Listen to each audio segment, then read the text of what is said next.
I'm Scott Janoe, Chairman of Baker Bott's Environmental Department. In my 20 years here, we've seen a lot of change in how environmental regulators approach upstream oil and gas issues. For decades, upstream was a sleepy backwater of environmental regulation. And while there were occasional major incidents, spills, cleanups, and the like, we didn't see a lot of regulatory activity. Well, all that changed with the shale boom. Over the past decade, new regulations, new approaches to inspections, and more targeted enforcement have come to upstream. So what does this mean for the Permian? Well, let's talk about that.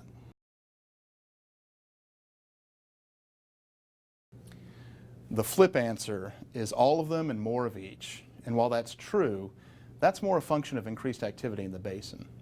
The more nuanced answer, and what we really need to talk about, are issues arising from infrastructure constraints.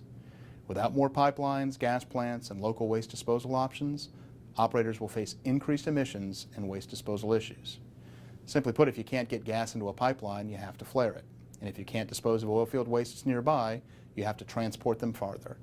Each of these presents an increased risk of noncompliance.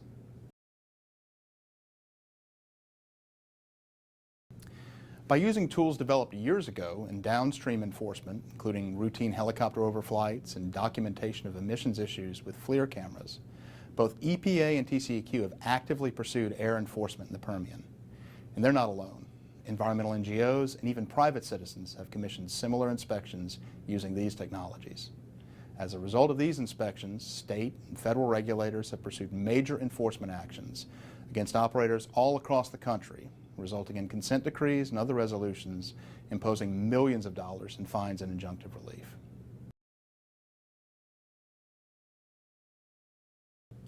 We've long advised our clients to take advantage of the benefits of the Texas Environmental Health and Safety Audit Program. The audit program allows companies that take a hard look at their operations and commit to voluntary corrective actions to do so without the threat of penalty and under the protection of an audit privilege.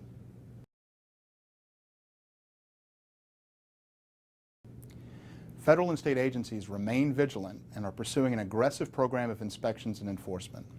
Similarly, environmental NGOs are investigating, cataloging, and publicizing their findings of noncompliance and exploring potential citizen suits. Ultimately, with growth has come more scrutiny and more enforcement has followed.